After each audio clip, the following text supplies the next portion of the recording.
은혜로우신 우리 아버지 하나님 감사합니다. 하나님께서 우리를 구원하시고 또 하나님의 몸된 교회 안에 거할 수 있게 도와주시고 또 우리 지체로서 일할 수 있는 기회와 시간과 건강을 주신 것도 감사합니다. 오늘부터 있는 교사 교육에 주께서 함께해 주시기를 간절히 부탁을 드립니다. 교사로서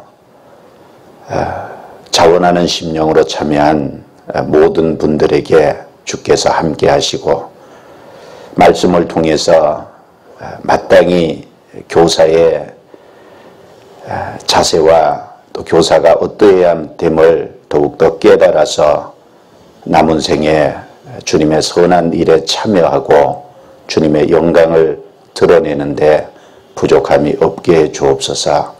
주님의 선한 일꾼으로 하나님의 사람으로 하나님의 귀한 일에 쓰임받는 도구로서 생을 살다가 주 앞에 가도록 이끌어 주시기를 간절히 간구합니다. 교육을 시작하는 시작부터 교사 교육이 끝나는 모든 프로그램 일정 속에 함께 하셔서 주님의 친히 간섭해 주시고 각 사람의 마음을 이끌어 주시기를 간절히 간구드립니다. 모든 것을 주께 의탁합니다. 저희를 구원해 주신 주 예수님 이름으로 기도드리옵니다. 아멘. 성경 전도서 12장 13절 14절을 찾겠습니다. 전도서 12장 13절 14절입니다.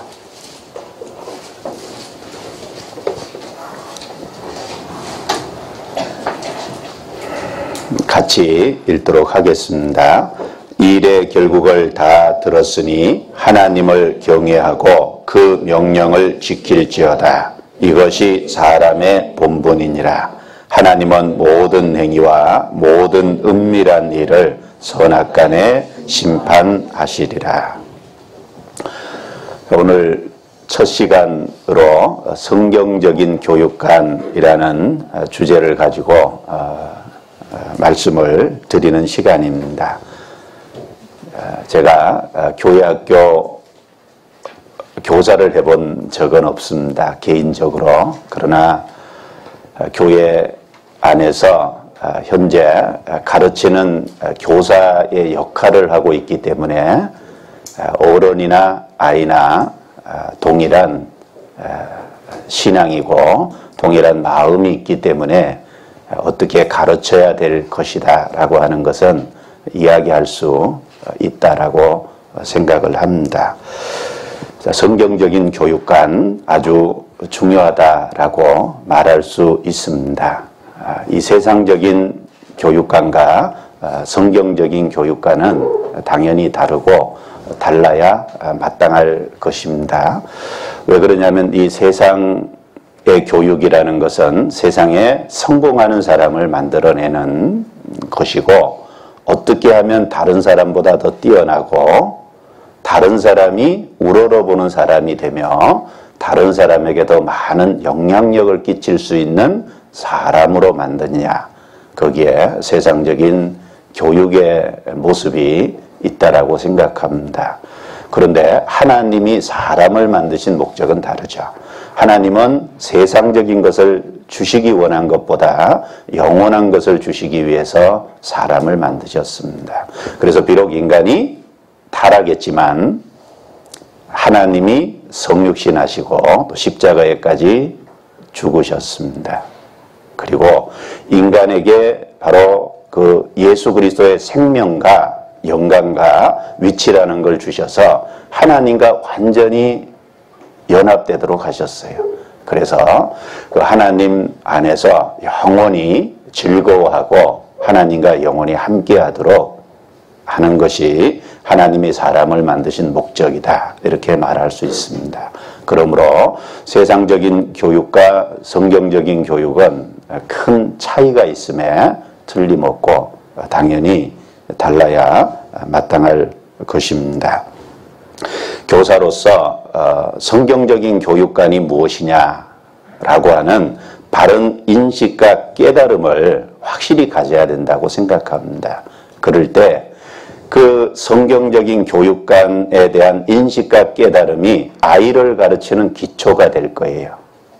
그리고 아이에게 바른 영향력을 행사할 수 있다라고 확신을 합니다. 그래서 성경적인 교육관은 아주 중요하다 이렇게 말할 수 있는데, 자, 하나님이 왜 우리에게 성경을 주셨는지 성경 기록의 목적을 잘 살펴보면 성경적인 교육관이 거기에 사실은 다 들어있다 이렇게 또 말할 수 있겠습니다. 그동안 교회학교 학생들을 가르치는 전도인 또 교사들이 수고하고 봉사하는 가운데서 성경적인 교육관이 무엇일까 고민하고 연구하는 중에 그걸 성경에서 찾아서 교회학교 교육 목표다라고 이미 성경적인 교육관을 정해 놓으셨어요. 그래서 우리 교육원에 가면 1층 그 엘리베이터 맞은편 벽에 판서에서 현판에다가 교회학교 교육 목표라고 해서 여러 가지를 잘 정리해 놨습니다. 그리고 지역교회에 갈 때 보면 아이들을 가르치는 그 실에 보면 그 교회학교 교육 목표라고 어느 곳에 가든지 동일하게 판서되어서 붙어 있는 것을 좀 확인할 수 있었습니다.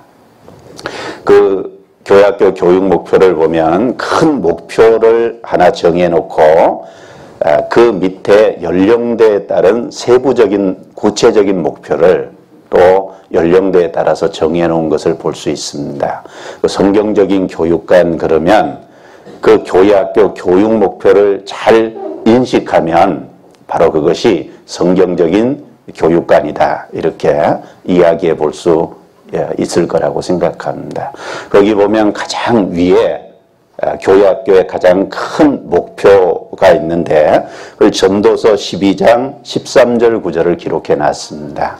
전도서 12장 13절 9절로 기록해 놨는데 제가 읽어보죠. 일의 결국을 다 들었으니 하나님을 경외하고 그 명령을 지킬지어다. 이것이 사람의 본분이니라.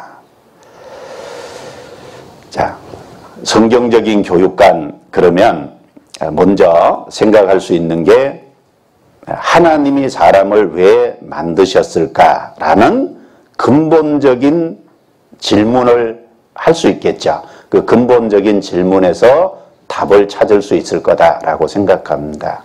자, 일의 결국을 다 들었으니, 자, 이 전도서 1장부터 12장까지 긴 말씀을 해놓고 일의 결국을 다 들었다. 지금까지 많은 얘기를 했다는 거죠. 하나님을 경외하고 그 명령을 지킬지어다. 지금까지 이야기한 이유가 무엇인지 아느냐?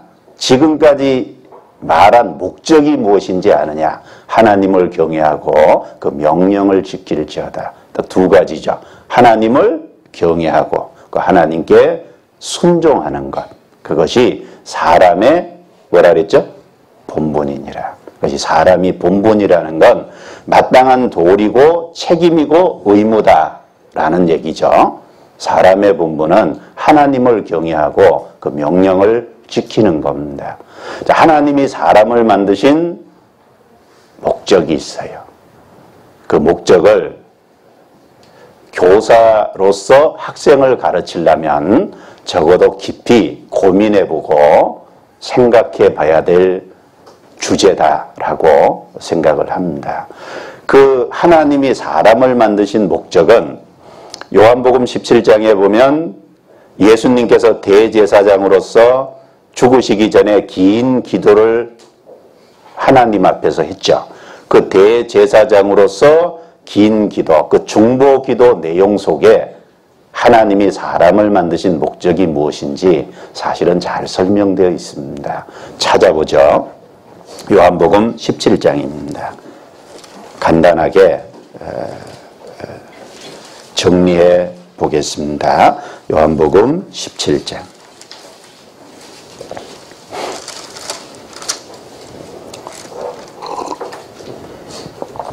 17장 2절, 몇 구절을 먼저 찾아 읽어보겠습니다.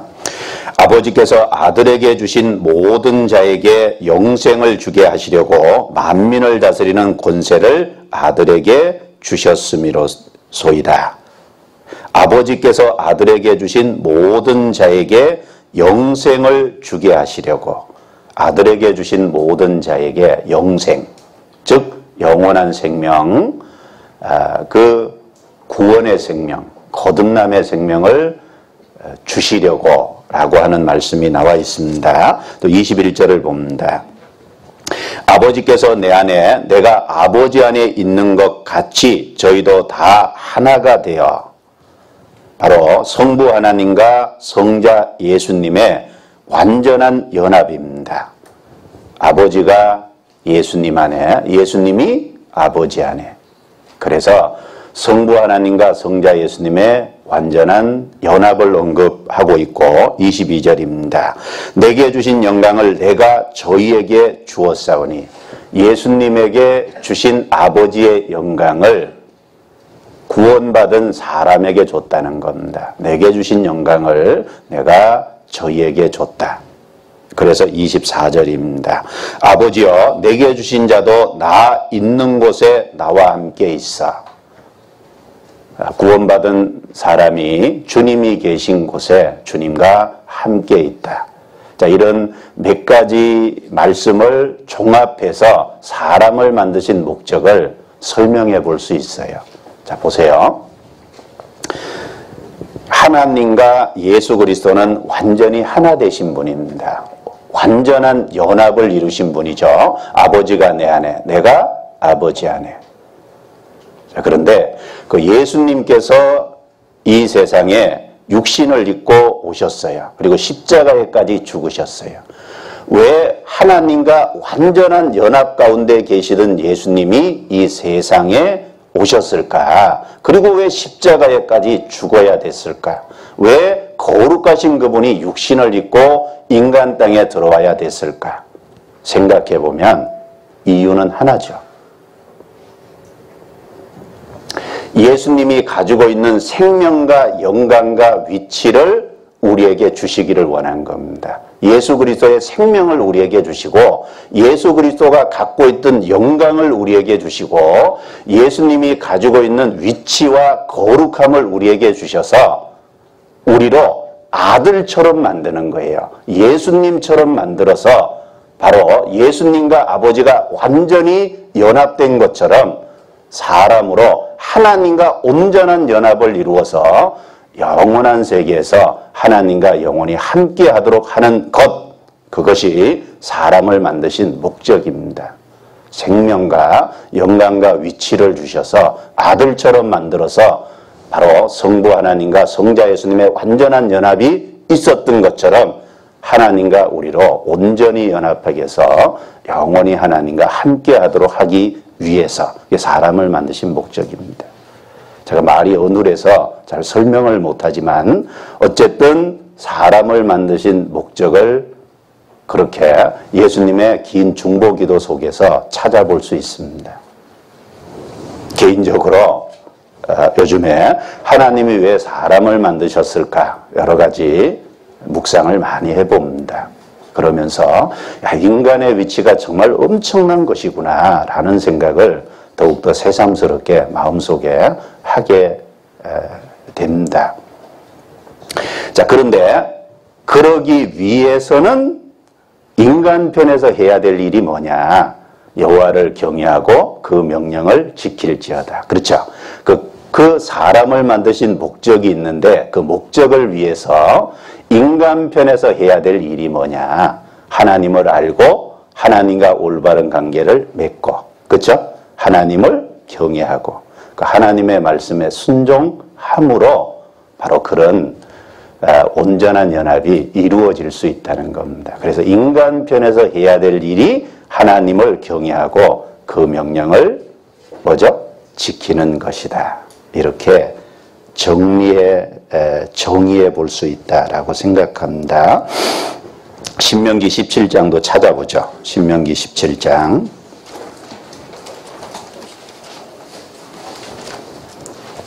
신명기 17장.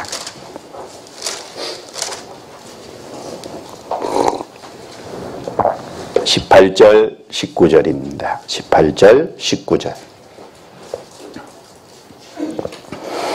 자, 같이 읽어보죠. 그가 왕위에 오르거든 레위 사람 제사장 앞에 보관한 이 율법서를 등사하여 평생에 자기 옆에 두고 읽어서 그 하나님 여호와 경외하기를 배우며 이 율법의 모든 말과 이 규례를 지켜 행할 것이라. 자, 왕위에 오르거든 이스라엘 땅에서 이스라엘 왕으로 오르는 사람이 있다면 하나님이 주신 율법서를 등사하여 평생에 자기 옆에 두고 읽어라. 자, 성경을 개인적으로 소장하라는 거죠. 개인적으로 소장해서 그걸 자기 옆에 두고 평생 읽으라고 했어요. 자, 누가 왕입니까? 우리 시대의 하나님 앞에 정말 왕은 구원받은 사람이 왕이에요. 왕 같은 제사장이다 라고 그리스도인의 신분과 위치를 말해 주셨어요. 구원받은 사람은 성경을 개인적으로 갖고 평생에 자기 옆에 두고 가까이 해야 됩니다. 자기 옆에 두고 읽으라는 건 가까이 하라는 거죠. 그래서 얻는 유익이 뭡니까? 여호와 경외하기를 배우며 이 율법의 모든 말과 이 규례를 지켜 행할 것이라. 딱 두 가지를 19절에서는 얘기하고 있어요. 하나님을 경외하기를 배우는 거죠. 성경을 가까이 함으로 하나님 경외하는 걸 배우는 겁니다. 그리고 두 번째, 이 율법의 모든 말과 이 규례를 지켜 행하라는 건 다른 말로 그 하나님의 말씀에 순종하는 겁니다. 그렇죠? 그 명령을 지키는 거죠. 하나님을 경외하고 그 하나님의 말씀에 순종하는 사람으로 만들기 위해서 성경을 가까이 두고 읽으라 이렇게 말한 겁니다. 여호수아 22장도 넘겨보겠습니다. 여호수아 22장입니다. 22장 5절.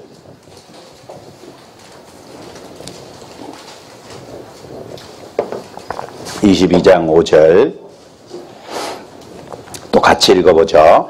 크게 삼가 여호와의 종 모세가 너희에게 명한 명령과 율법을 행하여 너희 하나님 여호와를 사랑하고 그 모든 길로 행하여 그 계명을 지켜 그에게 친근히 하고 너희 마음을 다하며 성품을 다하여 그를 섬길지니라 하고.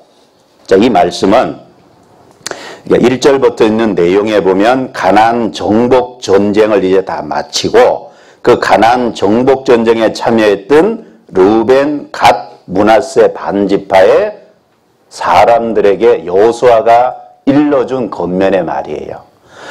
그러니까 이스라엘 백성들이 애굽 땅에서 나와서 광야를 거쳐서 가나안 땅이 들어가기 전에 요단강 동편에서 여기 르우벤, 갓, 므낫세 반지파는 기업을 얻었죠. 모압 평지에서 기업을 얻었어요.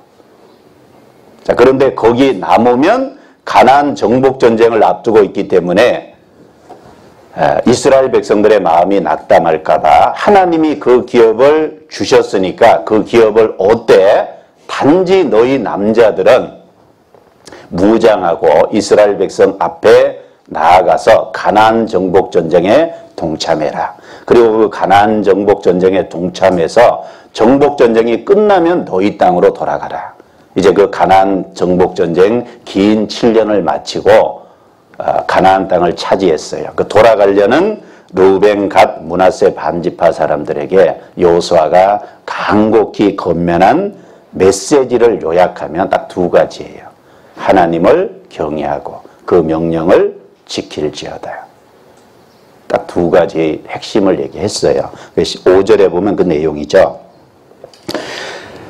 크게 삼가. 자, 크게 삼가 너희 하나님 여호와를 사랑하고 그랬고 마음을 다하고 성품을 다하여 그를 섬길지니라. 이걸 요약하면 한마디로 하나님을 경외하라는 거죠.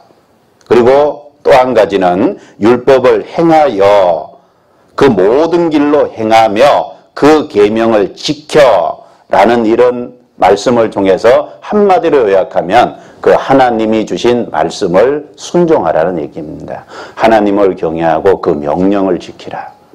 딱 두 가지로 요약해 볼 수 있다는 겁니다.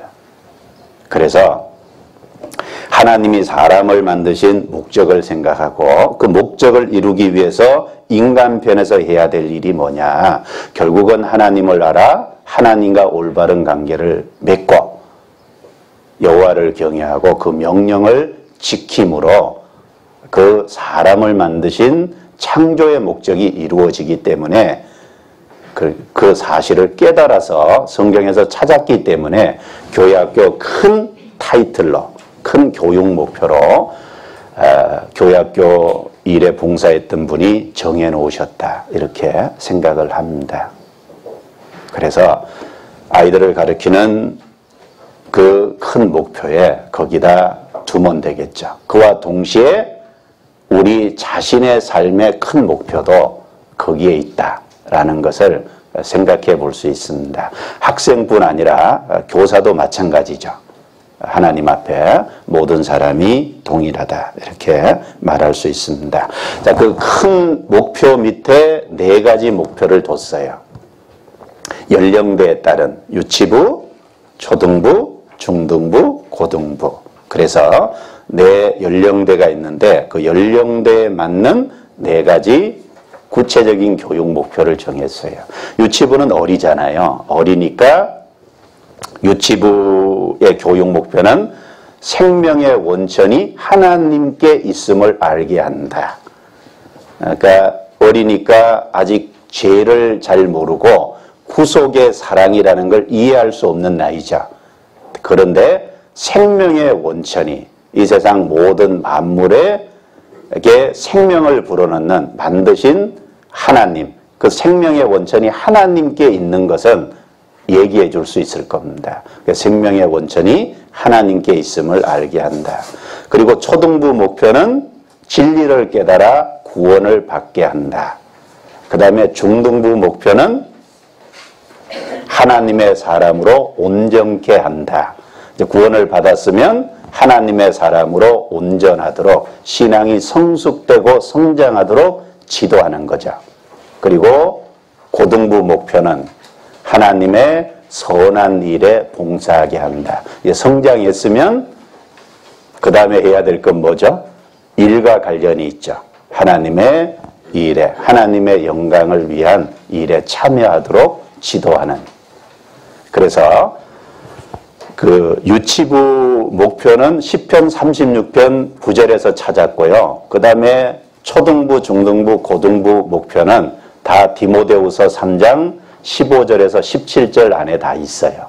그래서 그 성경을 근거로 해서 그런 연령대별 교육 목표를 찾아내서 정해놨습니다. 시편 36편 9절을 보죠. 유치부 목표로 되어 있는 삼원 말씀을 한 구절 찾겠습니다. 시편 36편 9절입니다.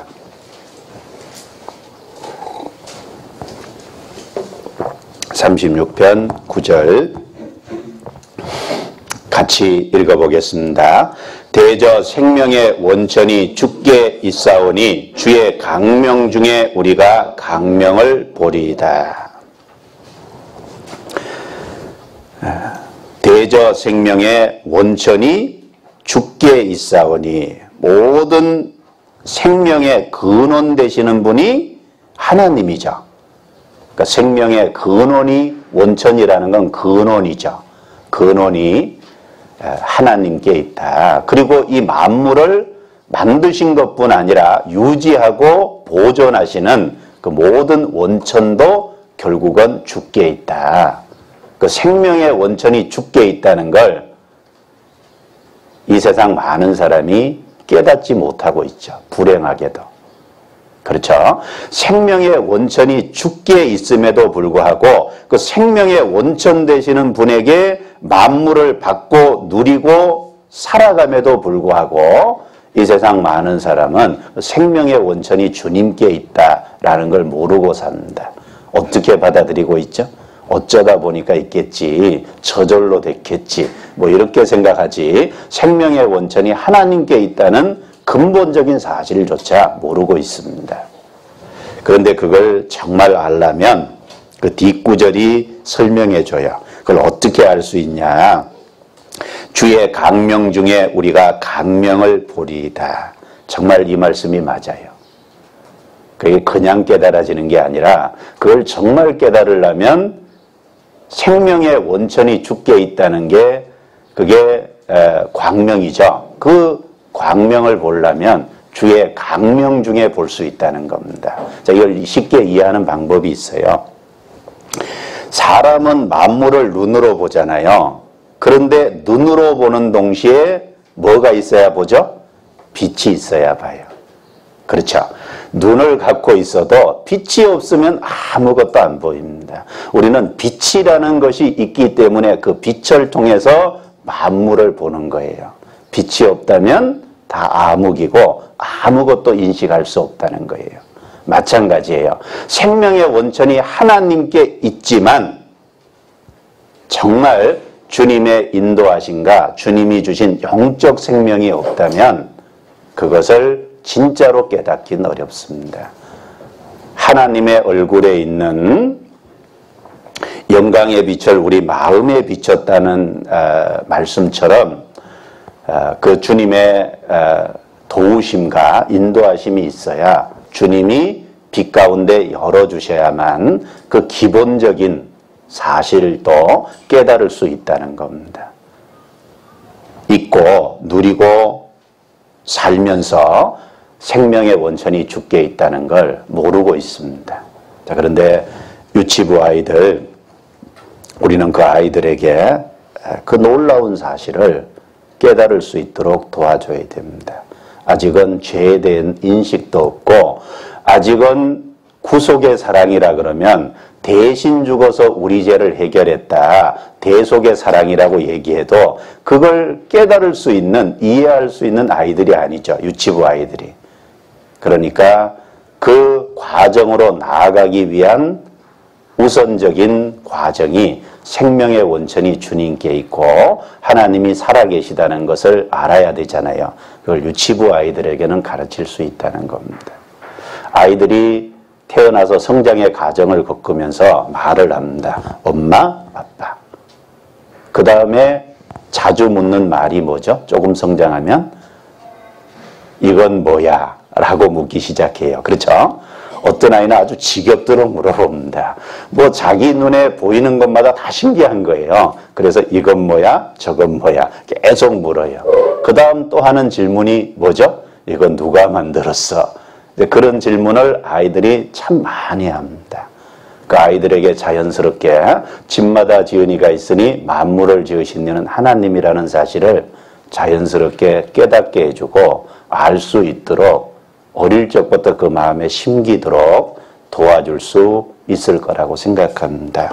사도행전 17장입니다. 사도행전 17장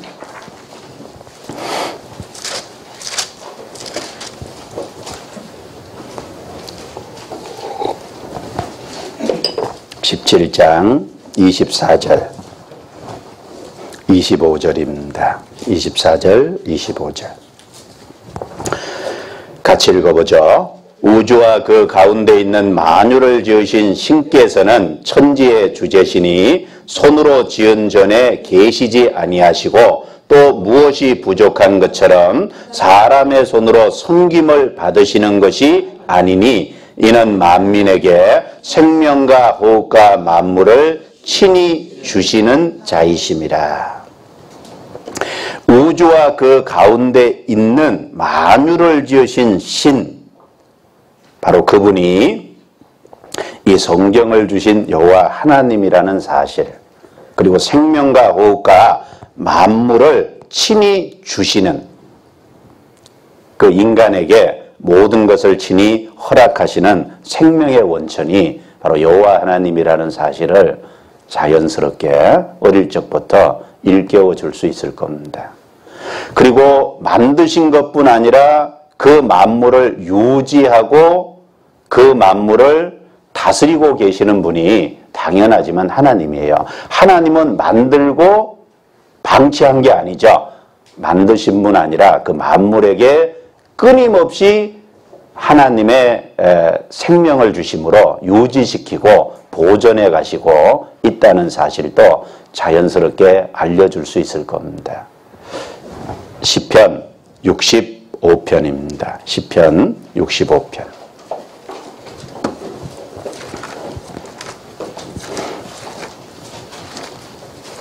65편 6절 7절입니다. 6절 7절.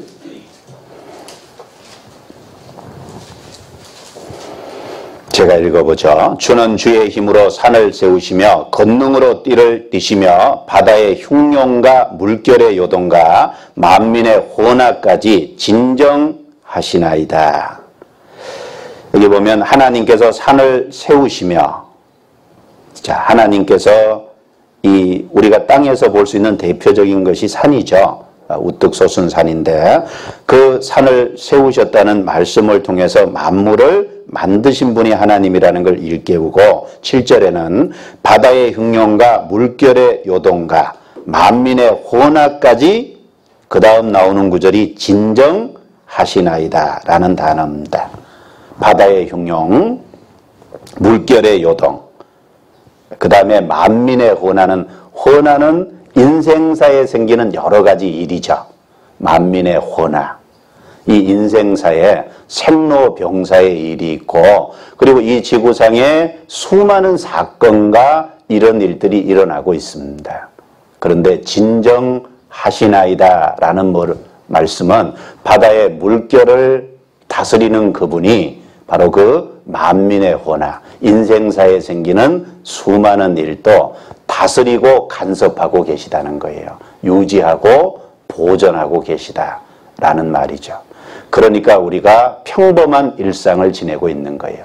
오늘도 아침에 일어나서 밥을 먹고 여기 와서 함께 이렇게 공부하는 것은 이 평범한 일상처럼 보이지만 하나님이 그 만물을 만드신 그분이 다스리고 유지하고 간섭하고 계시기 때문에 가능한 것이다.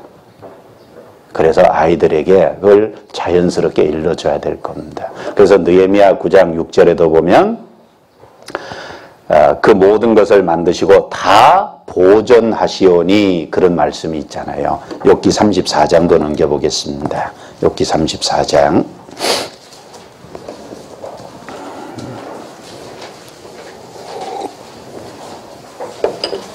34장 14절 15절입니다. 14절 15절 같이 읽어봅니다. 그가 만일 자기만 생각하시고 그 신과 기운을 거두실진대 모든 혈기 있는 자가 일체로 망하고 사람도 진토로 돌아가리라. 하나님이 자기만 생각하시고 그 신과 기운을 이 세상에서 거둔다면 어떻게 될까? 하나님께서 만물에게 생명을 끊임없이 주고 계시지 않다면 어떻게 될까? 그 뒤에 나와 있죠. 일체로 망하고 사람도 진토로 돌아갈 뿐이다 라는 겁니다. 이 당연하고 또 당연하지만 놀라운 사실을 우리 자신부터 인식하고 아이들에게 깨닫게 해줘야 됩니다. 그래서 평범한 일상이지만 그 평범한 일상이 있는 배후에 하나님의 인도하심과 보호하심이 있기 때문에 가능한 거다 라는 걸, 그래서 생명의 원천이 하나님께 있다는 것을 가르쳐야죠. 하나님은 그 평범한 일들을 통해서 평범한 일 뒤에 있는 하나님의 손길을 사람들에게 알려주시기를 원하고 그걸 증거하시기를 원하시는 거예요. 사도행전 14장입니다. 사도행전 14장 찾아보죠.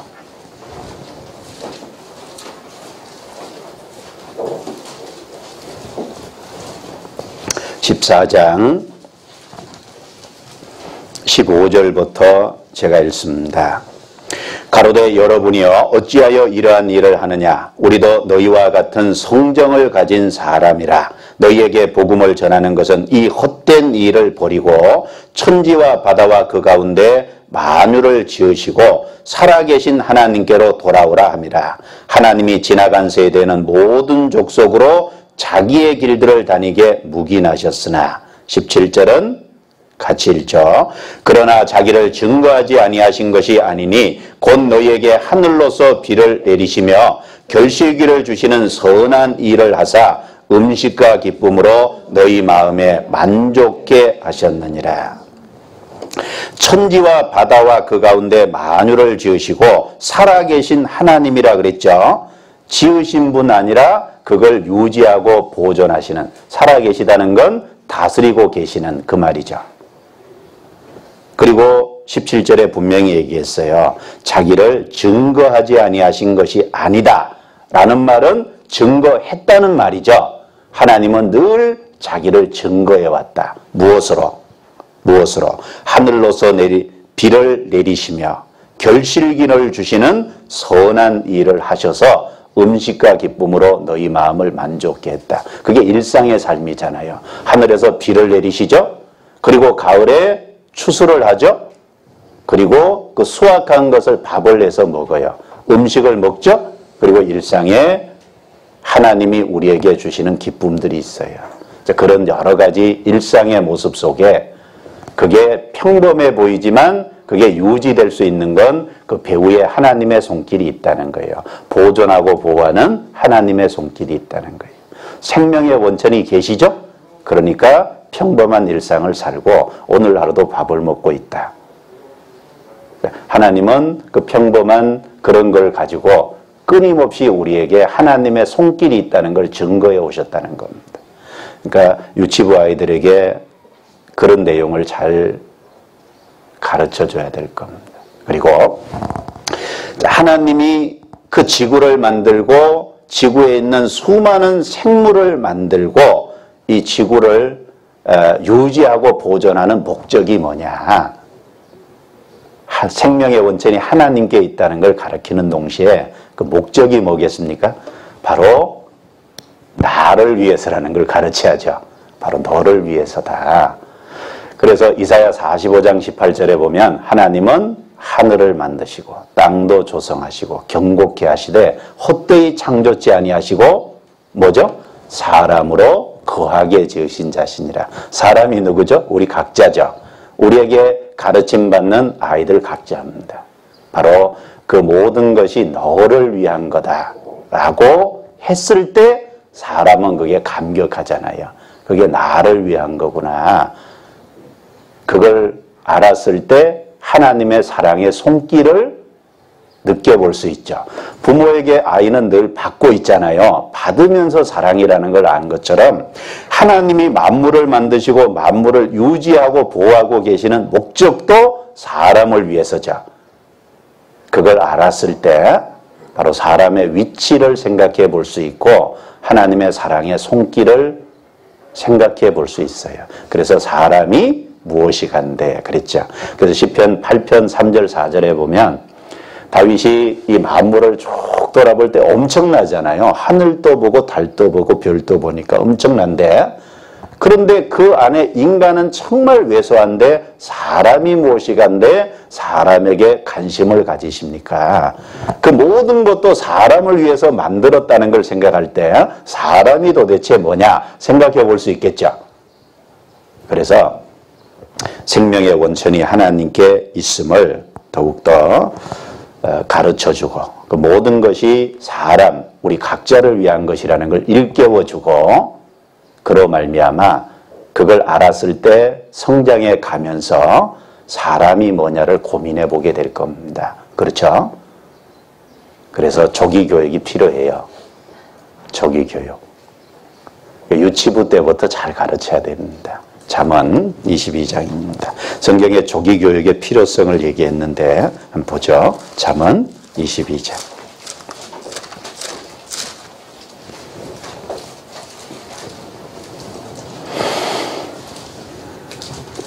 잠언 22장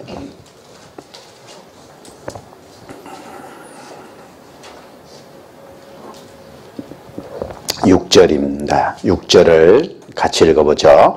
마땅히 행할 길을 아이에게 가르치라. 그리하면 늙어도 그것을 떠나지 아니하리라. 아이에게 가르치라. 마땅히 행할 길을 아이에게 가르치라. 여기 아이가 원어에 찾아보면 젖먹이 아이예요.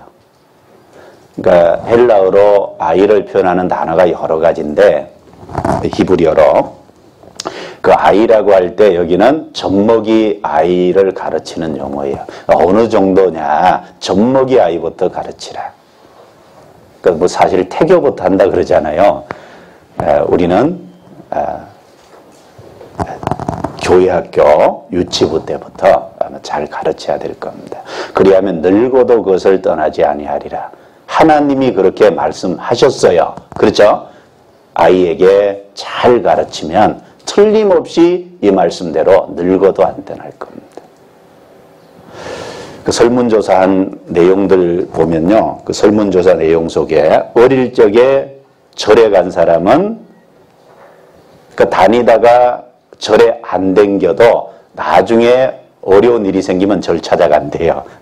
어릴 적에 교회 한두 번 가서 그래도 잘 들었던 사람은 나중에 성장해서 어려울 때 찾아가는 것이 교회래요. 그러니까 우리가 가르치는 것이 무로 돌아간다고 생각할 수 없습니다. 아이에게 가르치라 그랬죠? 늙어도 그것을 그리하면 떠나지 아니라. 가르치면 하나님이 결과는 책임지겠다는 얘기예요. 그렇죠? 하나님의 약속이고 하나님의 말씀입니다. 그걸 믿고 생명의 원천이 하나님께 있음을 가르쳐야 될 겁니다. 그 다음에 초등부 교육 목표는 진리를 깨달아 구원을 얻게 한다. 자, 성경적인 근거를 찾아보죠. 디모데전서 후서 3장 15절입니다. 디모데후서 3장 15절.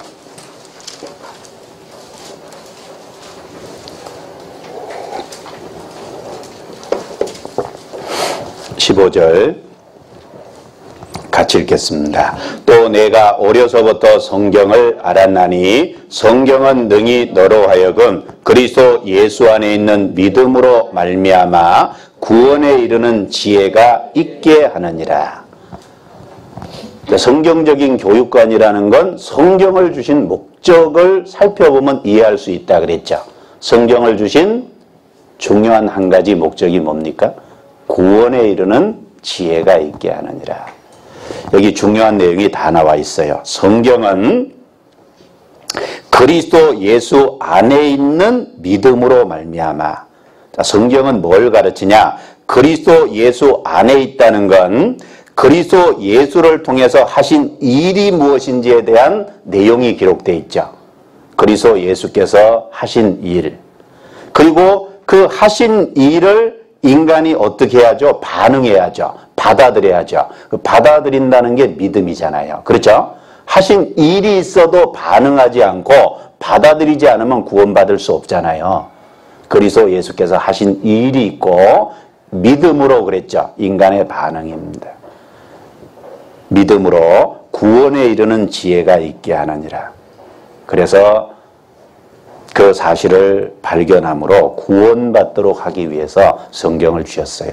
우리가 잘 알고 있는 구절 중에 요한복음 5장 39절에 너희가 성경에서 영생을 얻는 줄 생각하고 성경을 상고하거니와 이 성경이 곧 내게 대하여 증거하는 것이로다. 왜 성경을 봅니까? 성경에서 영생을 얻는 줄 생각하고 성경을 배운다. 그렇죠. 성경을 배우는 목적이 영생을 얻기 위함입니다. 요한복음 20장입니다. 요한복음 20장 넘겨보죠. 20장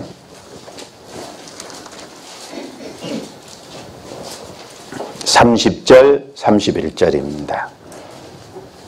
요한복음을 다 기록하고 요한복음을 기록한 목적이 무엇인지를 서술해 놓은 곳이죠. 같이 읽어봅니다.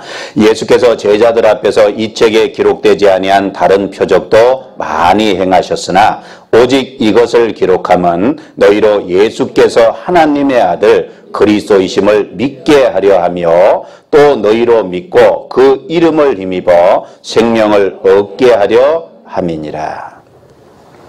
예수님께서 이 책에 기록되지 않은 다른 많은 일도 행하셨어요. 그런데 요 성경의 내용 속에 요한복음 안에 예수님의 하신 일을 기록해 놓은 건 일부입니다. 그런데 왜 이걸 기록했냐? 목적이 있죠. 예수께서 하나님의 아들 그리스도이심을 믿게 하려 하며 예수님의 신성입니다. 예수님이 하나님이라는 하늘에서 오신 분이라는 사실을 알려주고 또 너희로 믿고 그 이름을 힘입어 생명을 얻게 하려 함이니라. 그래서 그 이름을 힘입어 생명, 영생을 얻게 하기 위해서 요한복음을 주셨어요. 요한복음뿐만 아닙니다. 성경 전체를 주신 목적 중에 하나가 영생을 얻게 하는 겁니다. 그리고 하나님 아버지의 마음을 우리는 이해할 수 있죠. 성경을 통해서. 하나님은 모든 사람이 구원을 받으며 진리를 아는 데 이르기를 원하시느니라 라고 말씀하셨죠. 모든 사람이 구원받고 진리를 깨닫기를 원하셔요. 영생을 얻기를 원하셔요. 그런데 초등학교 학생들은 유치부는 구속의 사건을 이해할 수 없지만 초등부는 그 구속, 대속의 사랑을 이해할 수 있는 나이예요. 자기 죄를 충분히 생각하고 발견할 수 있는 나이예요. 그러니까 그 아이들에게 우선적으로 해야 될 일이 구원을 받게 도와주는 일입니다. 그래서 초등부 교육 목표가 진리를 깨달아 구원을 얻게 한다. 구원을 받게 한다. 그게 초등부 교육 목표로 구체적으로 잡혀 있습니다. 내가 가르치는 학생이 구원을 받도록 지도하고 도와줘야 돼요. 함께 염려하고 함께 고민하고 그 아이를 위해서 함께 기도해주고 그 아이가 구원을 받도록 내가 할 수 있는 모든 일을 다 해야 그게 교사의 마땅한 자세다라고 생각합니다. 자, 곡식 중에 가라지가 있다 그랬죠? 그리고 바울 사도도 무리 속에 거짓 형제가 있다 그랬어요. 하물며 초등학생이겠습니까? 믿는다고 말은 해도 실제로는 마음속에 이루어지지 않은 아이가 많이 있을 거라고 저는 생각합니다. 부모를 따라 나왔죠? 자원에서 나온 게 아니에요, 일단. 그렇죠? 부모의 손에 이끌려 나왔다는, 자기가 자원에서 나오면 더욱 찾았겠죠? 성인은 자원에서 나옵니다. 그러나 아이들은 계속해서 교회에 출석하는 게 부모의 손에 이끌려서 타의에 의해서 오고 있어요. 그렇기 때문에 곡식 중에 가라지가 있다는 말처럼 그 중에 구원받지 못한 아이들이 꽤 있을 수 있다라고 생각을 해요. 질문하면 답은 하죠. 초등학생은요, 누가 앞에서 자기 죄를 깨달았다고 그리고 예수님이 피로 내 죄를 과거, 현재, 미래 죄를 다 사해줬다고 간증하잖아요. 그러면 뒤에 간증이 똑같이 다 따라해요. 자기 마음에서 나오는 게 아니라 앞에 간증하는 걸 보고 따라해요. 네? 그래서 우리가 참 확신하기가 어렵습니다. 그런데 물론 성령께서 계시니까 그 중에 확실히 깨닫게 해주는 아이들은 성령께서 그 마음속에 확실하게 진리를 심어줄 거라고 생각합니다. 그래서 질문하면 아이들은 영원한 속죄를 믿어요. 과거, 현재, 미래죄를 다 사해 주셨어요. 우리가 그 답을 듣기를 원하는 게 아니라 그 아이가 그것을 믿음으로 삶이 변화되는 걸 우린 보기 원하는 거예요. 그렇죠? 자꾸 답만 하려고 하면 안 돼요. 그 아이들에게 그 구원을 받도록 조용히 도와줘야 됩니다. 제가 조용히 도와줘야 된다 그랬죠? 예? 답만 가지고 자꾸 논하기 시작하면 아이는 이론적이 돼요. 그렇죠? 그 아이에게 무엇이 부족한지 알고 구원을 받기까지 과정 속에서 부족한 것이 있으면 그게 무엇인지를 살펴야 돼요. 답만 확인할 게 아니라. 그렇죠? 아이가 하나님을 모르고 있을 수도 있고, 그렇죠? 하나님을 앞에 구원을 받는 과정 속에 죄라는 걸 깨달아야 되는데 죄라는 인식이 없을 수도 있고, 그리고 하나님 앞에 간절한 구원받기를 바라는 마음과 태도를 가져야 되는데 그 간절한 마음이 없을 수도 있어요. 그렇죠? 어쨌든 아이에게 무엇이 부족한지 깨닫고 살피고 그 아이에게 구원의 과정에, 구원의 결과에 이르도록 과정을 조용히 아이에게 여러 가지 방법으로 도와주는 것이 마땅할 겁니다. 때로는 학생들의 모습 속에서 답답함도 느끼고 실망과 좌절과 낙담을 할 수도 있어요. 자, 사실 우리가 할 수 있는 일은 한계가 있어요. 결국 우리가 아무리 수고하고 애써도 주님이 역사하지 않으면 결과는 안 나타납니다. 그렇죠? 그래서 우리 자신이 수고했다고 생각하고 노력했는데 결과가 안 나타날 때 좌절과 낙담과 절망까지 할 수 있지만, 그러나 그렇게 하면 안 됩니다. 주님의 도우심을 바라고 인내함으로 아이가 깨달을 때까지 지속적으로 도와줘야 됩니다. 저 아이는 안 될 거야. 그러면 안 되죠. 그 아이가 현재 살아있다는 건 하나님이 기회를 주고 계신 거예요. 맞죠? 사람이 살아있다는 건 구원받을 수 있는 기회를 누구나 얻고 있는 겁니다. 사실은. 그래서 하나님이 포기 안 했는데 내가 왜 포기하냐, 그런 마음을 갖고 인내함으로 조용히 도와줘야 될 겁니다. 그리고 학생들의 영혼을 구원하기 위해서 성경을 연구하고 시간 투자하고 유익한 것은 무엇이든지 가르쳐야죠. 자, 제가 이렇게 얘기했어요. 연구하고 시간 투자하고 유익한 것은 무엇이든지 가르쳐야 된다. 그리고 하나님 앞에 어떻게 하면 그 아이를 구원의 결과에 이르도록 과정을 도울 수 있는지 지혜를 구해야 될 겁니다. 그래서 야고보서 1장에 너희 중에 누가 지혜가 부족하거든 후히 주시고 꾸짖지 아니하시는 하나님께 구하라 그랬죠. 사람의 마음을 읽을 수 있는 지혜를 달라고 하나님께 구해야 돼요. 개인적으로 하나님 앞에 얻고 싶은 게 솔로몬과 같은 기도를 하고 솔로몬의 지혜를 받았던 지혜를 하나님 앞에 계속해서 얻기를 바라는 마음이 간절해요. 그런데 이 솔로몬 얘기할 때 솔로몬이 구한 게 뭐죠? 지혜다. 이렇게 말하면 정답은 아니에요. 솔로몬이 구한 게 지혜로운 마음을 구했어요. 자, 언론 보면 똑같죠? 그런데 약간 차이가 있어요. 솔로몬이 구한 건 지혜로운 마음을 구했어요. 그래서 백성들의 송사를 듣고 그 백성들의 마음을 알아서, 그렇죠? 재판할 수 있는 그 솔로몬 마음, 지혜로운 마음을 주시기를 하나님 앞에 구했어요. 그래서 열왕기상 3장에 보면 지혜로운 마음을 구했다 그래요. 자, 보세요. 사람의 마음은 얼마나 깊은지 모릅니다. 그래서 잠언에 보면 사람의 마음은 깊은 물과 같다라고 얘기했어요. 깊은 물속은 알 수 없죠. 그런 것처럼 사람의 마음이요, 조그만 것 같은데 깊이가 있어요. 사람마다 마음에 생각하는 것도 틀리고, 그렇죠? 여러 가지 마음이 있어요. 그런데 지혜로운 사람은 그것을 길어내느니라 그랬어요. 내가 지도하는 학생들의 외적인 행동과 태도, 그거 말고 그 학생들의 그렇게 행동하고 그렇게 말하는 그 마음이 무엇인지 읽을 수 있고, 그 학생들의 마음을 구원받기까지 어떻게 도와주지, 학생들의 마음을 읽을 수 있다면 그 가정을 도와줄 수 있다는 거예요. 이해되시겠죠?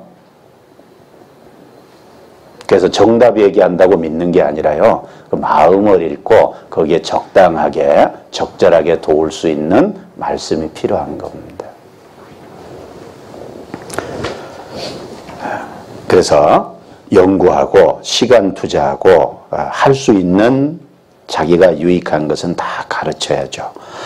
사도행전 20장 바울이 딱 그렇게 했습니다. 자기가 할 수 있는 것을 다 했죠. 20장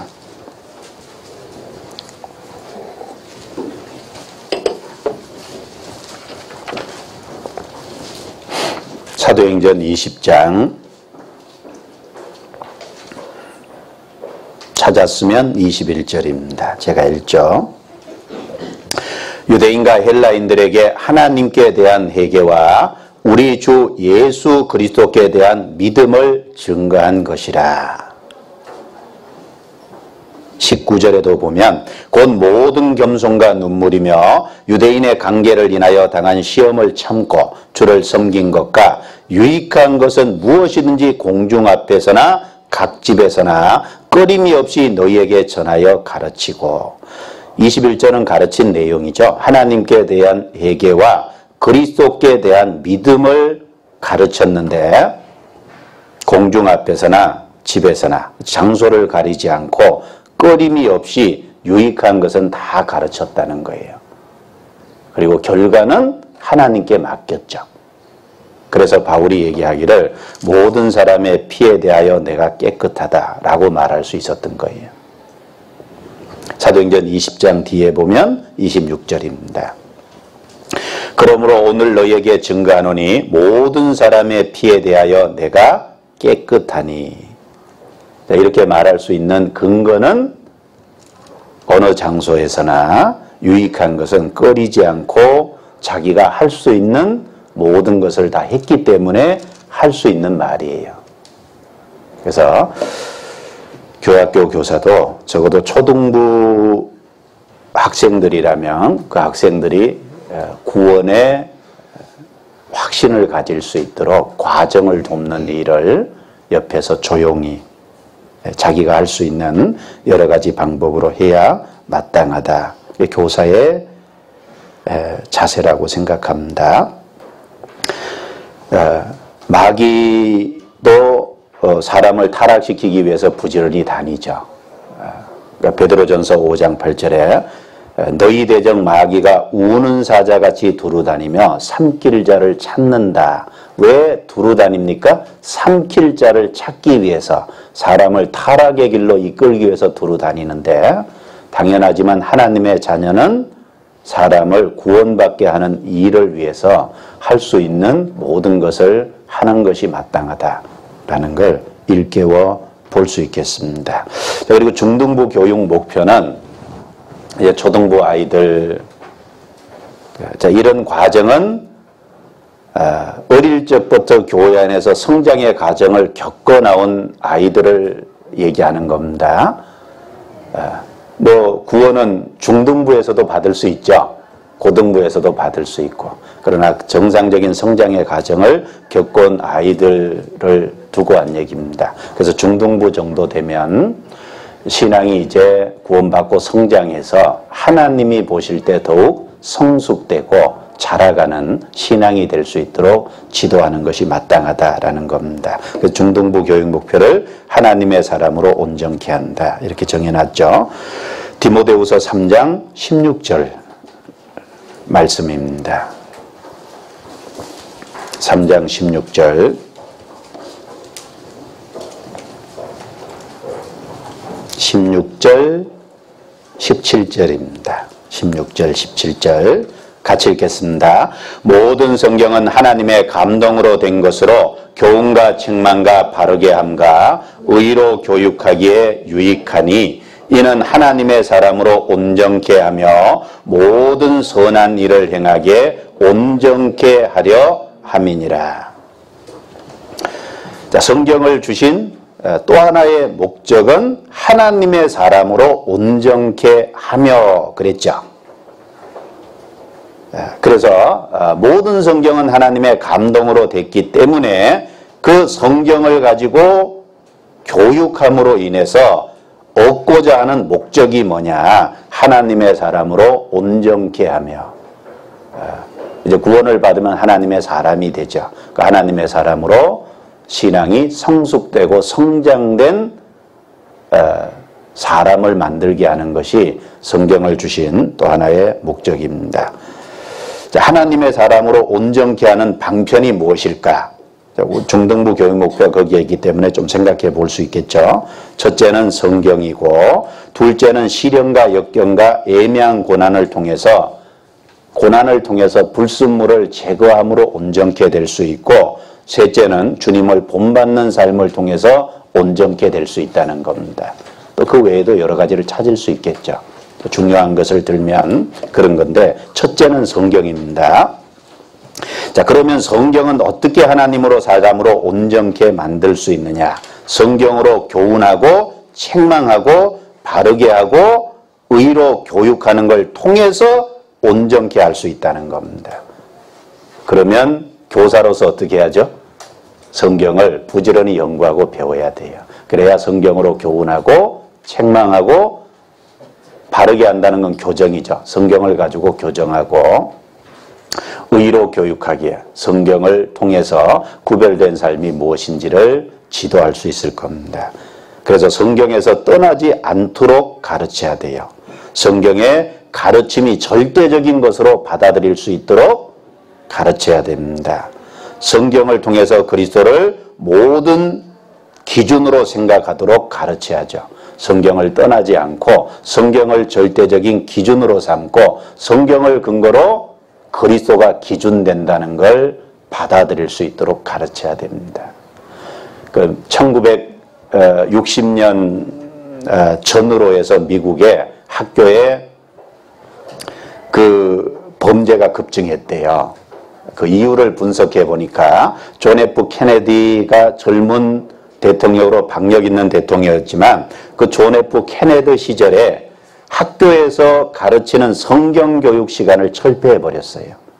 그러므로 인해서 공적 교육에 성경을 가르칠 시간이 없어졌고, 그래서 미국의 학교들의 1960년대 이후 성경 교육을 가르치는 그 시간을 철폐함으로 범죄가 급증했다. 이런 보고서가 있어요. 오늘날 미국의 학교는 수많은 문제를 갖고 있습니다. 마약부터 시작해서 심지어 학교에서 학생이 총을 가져와서 다른 학생을 죽이는 살인사고까지, 사건까지 있습니다. 자, 그 엄청난 문제가 있는데 학생들 사이에 우리는 학생들에게 그런 것에서 구별되게 하려면 성경교육이 필요하다는 거예요. 그래서 어떻게 온전케 만드냐? 성경교육을 통해서. 성경이 절대적인 가치와 기준이라는 걸 가르쳐야 될 겁니다. 그리고 둘째는 시련과 역경, 애매한 고난을 통해서 불순물을 제거함으로 온전케 하십니다. 학생들을 가르칠 때요, 고난이 좋은 거라고 가르쳐야 돼요. 고생하는 게 좋은 거라고 가르치고, 그리고 고난은 애매한 고난도 필요하다는 걸 가르쳐야 됩니다. 우리 그 아이들에게 단점 중에 하나가 고생을 모르고 자란다는 거죠. 고생을 모르고 자라니까 뭐냐면 자기 편리한 대로 행동해요. 사람이 고생하면 인격이 성숙하는 게 틀림이 없습니다. 고생해보면 여러 가지를 생각하게 되고 고난 속에서 여러 가지 것을 깨달을 것이 있어요. 그런데 편하니까 깨달을 수 있는 걸 못 깨닫는 거예요. 그래서 고난이 유익하고 고난이 좋고, 때로는 내가 잘못 안 했는데 억울하게 애매한 고난도 겪어보는 것이 하나님 앞에서 좋다는 걸 가르쳐야 됩니다. 그런데 인위적으로 할 수는 없잖아요. 뭐 갑자기 부유한 아이를 가난하게 만들 수도 없고, 그 하나님이 하셔야 되는데 우리는 그 고난이 좋다는 걸 가르치고, 우리가 할 수 있는 건 뭐냐? 고난의 역사 교육을 시키는 거죠. 성경을 통해서 고난받는 믿음의 선진들이 그 고난을 통해서 어떤 유익을 얻는지의 경우를 아이들에게 잘 가르쳐 줘야 될 거예요. 자, 이스라엘 사람들은 그 2차 대전 당시에 엄청난 학살을 당하고 엄청난 어려움을 겪었어요. 그런데 이스라엘 백성들은 그걸 부끄럽게 생각하지 않고 오히려 그들이 할 수 있는 대로 어느 곳에서든지 학살 기념관을 계속 지어요. 우리는 일제 36년 찌밟힌 것을 치욕스럽게 생각하고 일제 36년 안에 지어진 건물들까지 한국에서 다 철폐하죠. 그런데 이스라엘 백성들은 그 고난을, 자기들이 겪은 어려움을 그걸 학살기념관을 만들어서 그 안에 자기들이 당한 그 순환과 고통을 계속 전시하고 아이들에게 가르침으로 인해서요, 고난의 역사 교육을 시켜요. 그래서 그걸 통해서 뭔가 자기가 원하는 아이들을 길러냅니다. 우리가 할 수 있는 것은 성경 교육을 시키는 거죠. 우리는 오히려 아이들한테. 그래서 요셉과 욥의 경우, 모세의 경우, 다윗의 경우 많은 역사의 인물들을 통해서 그들이 고난을 통해서 어떤 유익을 얻었는지를 잘 지도해 줘야 될 겁니다. 그러려면 우리 자신이 그런 내용을 잘 읽고 분석하고 그리고 묵상하는 가운데서 하나님 앞에 우리 자신이 마음에 깨달아져야 아이들에게도 교육할 수 있을 거예요. 고난은 좋은 겁니다. 고난을 통해서 하나님은 사람을 온전케 하십니다. 야고보서 1장을 보죠. 야고보서 1장. 야고보서 1장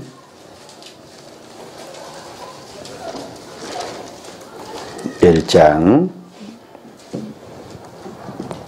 찾았으면 2절부터 4절입니다. 내 형제들아 너희가 여러 가지 시험을 만나거든 온전히 기쁘게 여기라. 이는 너희 믿음의 시련이 인내를 만들어내는 줄 알미라. 인내를 온전히 이루라. 이는 너희로 온전하고 구비하여 조금도 부족함이 없게 하려 함이라. 여러 가지 시험이 그 사람을 온전케 해주기 때문에 그걸 창피하게 생각지 말고 기쁘게 받아들여라 라고 말하고 있는 겁니다. 믿음의 시련이 인내를 만들어내고 온전케 한다 라고 말씀하고 있죠. 베드로전서 1장도 보겠습니다. 찾았으니까 1장 6절 7절입니다.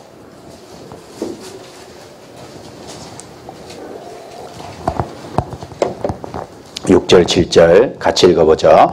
그러므로 너희가 이제 여러 가지 시험을 인하여 잠깐 근심하게 되지 않을 수 없었으나 오히려 크게 기뻐하도다. 너희 믿음의 시련이 불로 연단하여도 없어질 것보다 더 귀하여 예수 그리스도에 나타나실 때 칭찬과 영광과 존귀를 얻게 하려 함이라.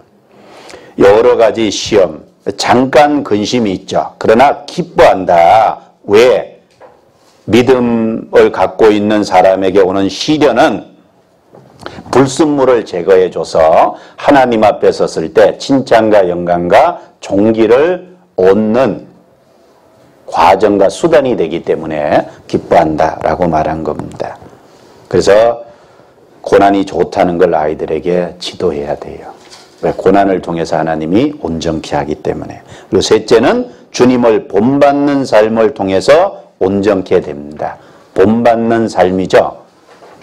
그래서 마태복음 11장 29절 30절에 보면 수고하고 무거운 짐진 자들아 다 내게로 오라 내가 너희를 쉬게 하리라. 그럼 복음이죠.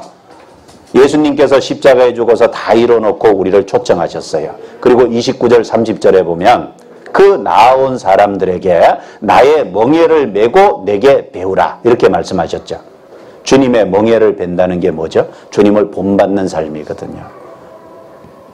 그래서 주님의 본받는 삶은 레위기 2장 소재에 잘 나타나 있어요. 소재에 들어가는 게 뭐고 들어가지 말아야 될 게 뭔지를 잘 이해할 수 있으면 주님을 본받는 삶이 무엇인지 잘 가르쳐 줄 수 있을 겁니다. 그래서 구원받은 사람의 목표는 우리가 어디까지 이르는 거냐? 그리스도에게까지 미치는 거다. 우리의 목표는 그리스도처럼 충만해지는 거다라는 걸 가르쳐야 됩니다. 그래서 점점 온전한 사람이 되는데 누구에게까지? 그리스도에게까지 자라야죠. 에베소서 4장입니다. 넘겨보죠. 에베소서 4장. 에베소서 4장.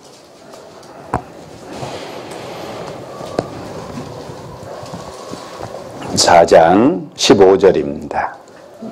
같이 읽어보죠. 오직 사랑 안에서 참된 것을 하여 범사에게 그에게까지 자랄지라. 그는 머리니 곧 그리스도라. 범사에 그에게까지 자랄지라. 예수님이 우리의 삶의 목표라는 거예요. 자라되 점점 성장해서 그리스도에게까지. 그래서 그리스도의 형상을 본받게 하기 원하고, 그리고 로마서 8장에 보면 아들의 형상을 본받게 하기 위하여, 이런 말씀이 나오죠. 그리고 영원한 내세에서 결국 우리가 추구하는 목표가 뭐죠? 하나님이 우리를 만드신 목적, 우리가 결국 이르기까지 원하는 게 하나님 아버지와 그리스도가 온전한 연합을 이룬 것처럼 우리가 그리스도의 위치에서 하나님과 영광을 함께 누리는 것. 그렇죠? 그래서 그걸 위해서 이 땅에서 그리스도를 점점 본받아 가야 됩니다. 닮아가야 돼요. 그걸 가르칠 필요가 있겠습니다. 그리고 고등부 교육 목표는 하나님의 선한 일에 봉사하게 한다. 아까 읽었던 디모데후서 3장 17절 말씀에 선한 하나님의 사람으로 온전케 하며 모든 선한 일을 행하기에 온전케 하려 함이니라. 그래서 성장은 일과 관련이 있다는 거예요. 어떤 사람은 자기가 신령해졌다 그래요. 그런데 아무런 일을 안 해요. 전도도 안 하고 봉사도 안 하고 아무것도 안 해요. 그러면 신령해졌다는 말이 거짓말입니다. 성경은 하나님이 성장케 하는, 온전케 하는 목적이 하나가 뭐냐? 선한 일을 행하기에 온전케 하려 함이라. 일과 관련이 있다는 거예요. 이제 고등부 나이는 꽤 성장을 했으니까 그 고등부 학생들에게 자기가 할 수 있는 일을 할 수 있도록 시켜야죠. 그래서 세상에서 빛과 소금의 역할을 하도록, 그리고 사람 낚는 어부가 될 수 있도록, 그리고 교회 안에서 자기가 할 수 있는 봉사를 할 수 있도록, 그래서 학생의 위치에서 할 수 있는 일이 있죠.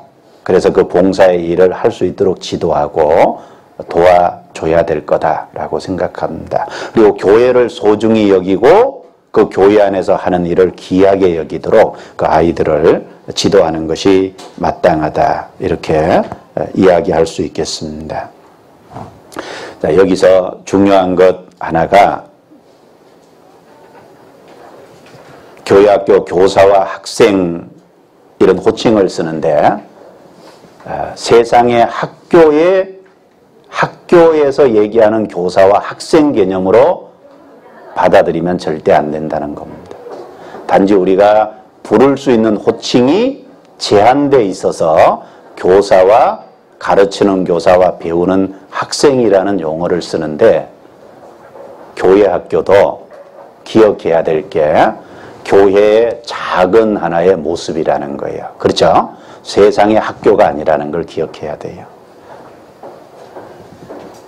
바로 교회의 작은 모습이에요. 그러니까 세상의 학교는 교사가 일방적으로 가르치고 학생은 배우다 가요. 근데 교회 학교가 그렇게 되면 안 됩니다. 우리가 성인으로서 구원받아서 교회 안에서 하고 있는 일이 뭐죠? 교회에 오면 말씀의 가르침을 받는 동시에 성도들이 충분히 교제하죠. 그 교제 속에서 다른 형제 자매들의 간정을 두고 마음에 격동이 돼요. 감동이 있죠. 그래서 다른 형제 자매의 간정을 통해서 내 허물도 발견하고, 다른 형제의 간정을 통해서 본받아야 될 것도 발견하고, 마음의 격동도 돼요. 그렇죠? 그렇게 해서 그 마음에 격동되고 말씀의 가르침을 받으니까 삶에 적용하고 순종하고 삶이 변화돼 갑니다. 교회학교 학생들 이제 신앙이 성장되어 갈 수 있도록 자율성을 길러줘야 돼요. 무슨 얘기인지 이해하시겠죠? 그냥 내가 가르치고 배우라가 아니죠. 나도 한 성도로서 함께 교제해야 된다는 거예요. 그렇죠? 학생들이 그 마음이, 자원하는 마음이 일어나도록 도와줘야 돼요. 그래서 신앙의 감동을 받고 뭔가 할 수 있는 학생들을 만들어야 된다는 거예요. 옛날에 19살, 18살 되면 설교도 했어요. 유럽의 스폴저는 19살부터 설교했다 그랬죠. 그리고 19살에 그 큰 교회에 초빙을 받아서 설교하고 유명한 설교자가 됐어요. 그때부터. 우리가 학생을 아이처럼 대하면 안 됩니다. 아시겠죠? 구원받은 한 성도로 대하고 자율성을 길러줘야 된다는 거예요. 뭔가 할 수 있는 아이를 만들어줘야지 교회 와서 단지 피동적으로 배우다가만 가는 아이들을 만들어서는 결코 안 된다는 겁니다.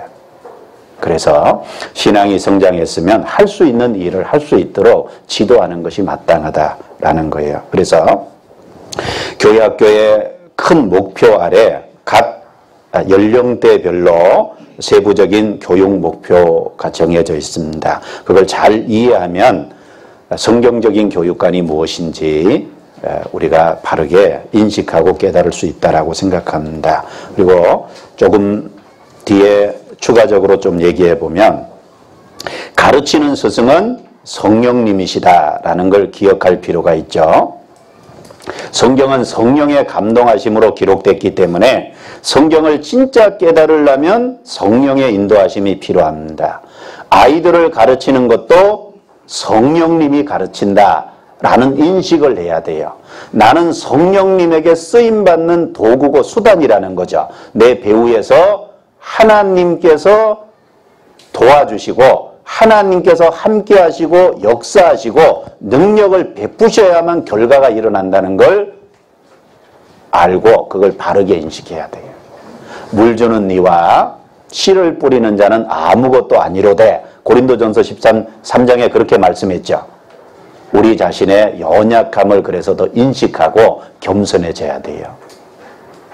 그래서 가르치는 분이 성령님이라는 인식을 바르게 가르칠 때 내가 수단이라는 걸 알아요.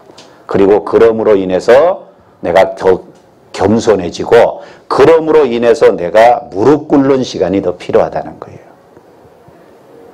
내가 가르치는 게 아닙니다. 성령님이 나를 통해서 가르친다 라고 하는 인식을 갖고 해야 돼요. 그런 인식이 없으면 학생들에게 가르치는 것이 호사로 얼마든지 돌아갈 수 있습니다.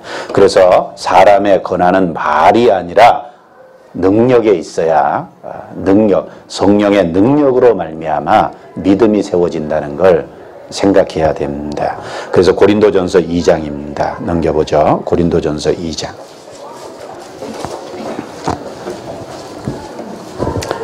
2장 4절 5절입니다. 4절 5절 제가 읽습니다. 내 말과 내 전도함이 지혜에 권하는 말로 하지 아니하고 다만 성령의 나타남과 능력으로 하여 너희 믿음이 사람의 지혜에 있지 아니하고 다만 하나님의 능력에 있게 하려 하였노라. 이 말씀 속에 오해하면 안 되죠. 지혜에 권하는 말로 하지 아니하고 그러니까 지혜에 권하는 말이 필요 없다 이렇게 말하면 안 돼요. 지혜에 권하는 말은 필요하죠. 그러니까 성경이 얼마나 논리적으로 기록되어 있어요. 질서정연하죠. 그리고 성경에 읽어나가면 설득력이 있어요. 그래서 논리정연하고 설득력이 있는 말이 필요하지만 그것이 사람을 변화시키는 게 아니라는 거죠. 그 속에 하나님이 함께 하셔야 된다는 겁니다. 성령께서 역사하셔야 된다는 거예요. 그래서 내 말이 아니라 아이들이 정말 하나님의 능력, 성령의 능력에 의해서 믿음이 생기고 신앙이 세워지는 걸 기대한다면 정말 무릎 꿇어야 된다고 생각해요. 그래서 저도 개인적으로 설교할 때마다 긴장해요. 좀 이상하죠? 설교를 하면 할수록 편해져야 되잖아요. 그런데 설교는 하면 할수록 긴장돼요. 이유가 뭐죠? 내 말로 사람들을 바꿀 수 없다는 걸 알기 때문에 그렇습니다. 하나님이 함께 하시지 않으면 결코 사람은 바뀌지 않습니다. 성령이 그 사람 속에 역사하지 않으면 사람이 안 바뀌어요. 그래서 긴장할 수밖에 없고 기도할 수밖에 없고 하나님께 더욱 의지할 수밖에 없다. 그러니까 그것은 설교를 해 가면 갈수록 더욱더 느끼는 겁니다.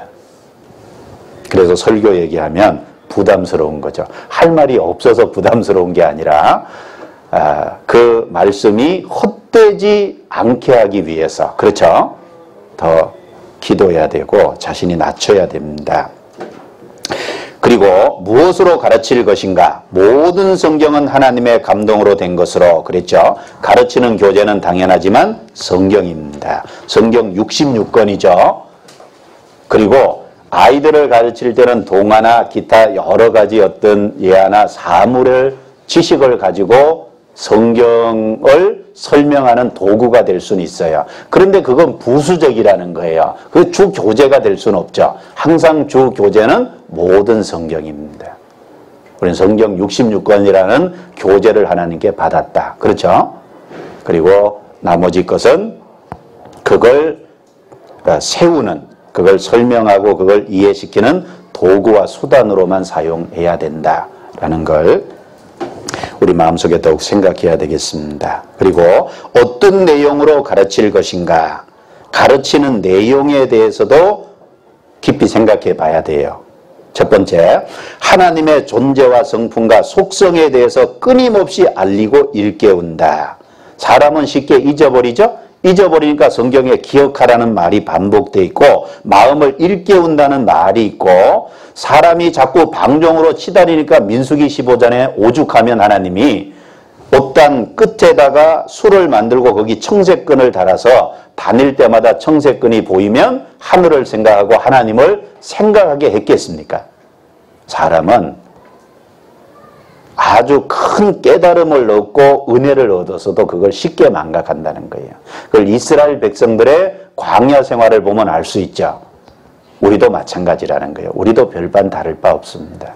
그래서 보이지 않는 하나님이기 때문에 아이들이 쉽게 망각할 수 있어요. 그러니까 반복해서 일깨우는 것이 필요하다는 거예요. 그 일깨움으로 인해서 더욱 각성되도록 돕는 것이 필요할 겁니다.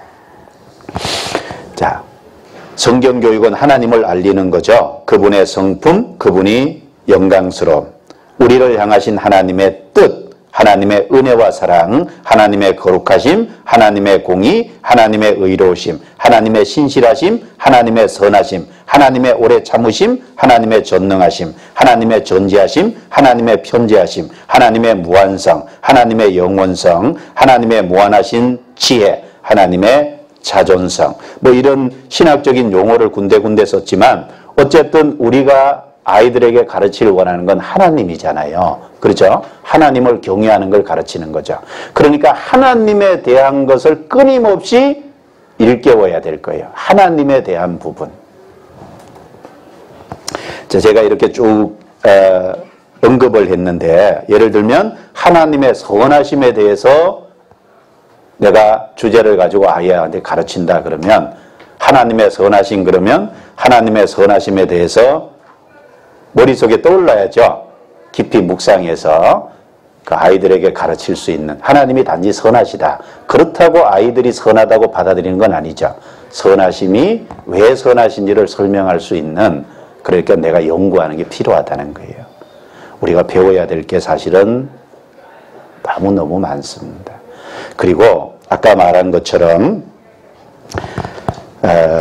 사람의 마음이 무엇으로 굳어지고 견고해지는지를 좀 알아야 돼요.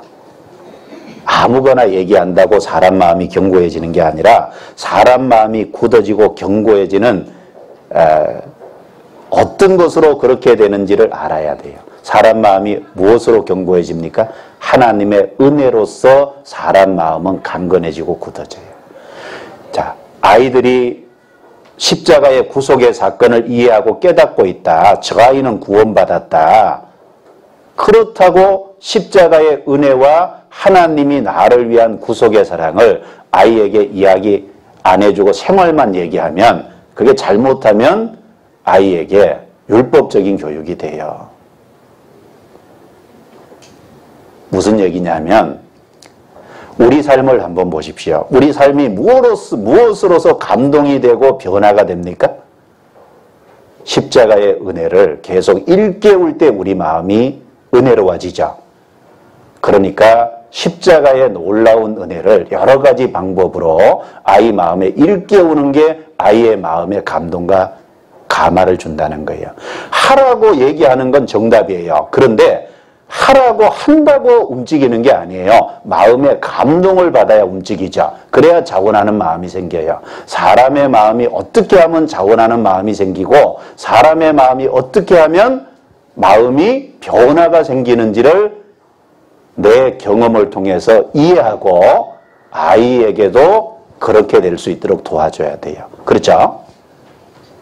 내 마음이 은혜롭게 되고 자원하는 마음이 생기는 걸 자기가 먼저 경험해야 돼요. 그래야 사람 마음이 무엇으로 세워지는지를 알아요. 이해하겠죠? 사람은 하나님을 기뻐하는 데서 변화가 생겨요. 사람은 하나님의 은혜를 마음에 깨닫는 데서 변화가 생겨요. 그냥 당연히 해야 될 걸 하라고 한다고 변화가 생기는 게 아닙니다. 그래서 제가 시간 지나면서 그걸 알았어요. 처음엔 그걸 잘 몰랐습니다. 그래서 설교 시간마다 가능하면 십자가의 주제가 그리스도의 은혜가 빠지지 않게 계속 얘기하려고 노력하는 이유가 사람은 마음은 은혜로서 감동과 감격이 되는 거예요. 그걸 알기 때문에 그렇습니다. 아이 마음도 똑같아요. 그렇죠? 아이가 부모에게 왜 잘하려고 합니까? 부모의 사랑을 아이가 느끼고 경험해야 부모에게 잘하려고 해요. 그렇죠? 부모가 너 바르게 살아야 된다고 때린다고 되는 게 아니에요. 그렇죠? 부모의 사랑을 감동하고 감격할 때 자기 삶을 절제하고 그리고 다른 길로 안 가려고 하는 거예요. 하나님과 우리 입장도 우리 사이도 마찬가지라는 거예요. 그래서 아이 마음이 무엇으로 견고해지는지를 더 이해해야 된다. 그리고 성경은 하나님의 감동으로 되었기 때문에 유일무이한 절대적 기초라는 걸 가르치고 소망을 하나님께 둘 수 있도록 가르치고 성경을 쓴 목적대로 교육하면 되죠. 성경에 각 건을 쓴 목적이 있어요. 그 목적을 바르게 이해해서 가르치면 그게 바른 교육이 될 겁니다. 그리고 하나님의 하신 일과 인간이 해야 하는 일을 병행해서 가르쳐야죠. 뭐냐 하면 기도하면 다 된다. 그게 아니죠. 내가 하는 일은 최선을 다해서 하고 하면서 하나님께 기도하는 거예요. 그렇죠? 그래서 하나님이 해 주시는 일이 무엇인지 내 편에서 해야 될 일이 무엇인지를 병행해서 가르쳐야 돼요. 만약에 하나님이 다 해주신다라고만 잘못된 왜곡된 편향된 가르침을 주면 정말 대학 들어가게 해주세요. 땡땡 놀면서 그렇게 기도만 하고 있어요. 그게 올바르지 않은 거죠. 그게 학교 입학 문제뿐 아니라 모든 매사에 그렇다는 거예요. 전도하는 일에도 여러 가지 일상의 삶에서도 그걸 하나님이 해주시는 일과 인간이 해야 될 일이 무엇인지 가르치는 게 필요합니다. 그리고 부모에게 순종하고 복종하는 것과 효도하는 것을 가르쳐야죠. 그래서 주 안에서 순종하라 그랬죠. 그리고 마가복음 7장에 부모에게 해야 되는데 안 하고 하나님께만 하면 그 옛날 사람들이 고르반, 하나님이 그게 합당치 않았다 그랬죠. 그래서 부모에게 순종하고 복종하고 효도하는 것을 가르쳐요. 그래야 위아래 질서를 알아요. 그래야 하나님 앞에 자기가 복종하고 순종하는 것이 무엇인지를 알아요. 그래서 위아래 질서를 아이가 이해할 수 있도록 가르쳐라. 질서가 있고 밑에 사람은 위에 있는 사람에게 복종하고 순종해야 된다는 것을 위치적인 것을 잘 가르쳐줘야 됩니다. 그리고 어떻게 가르칠 것인가.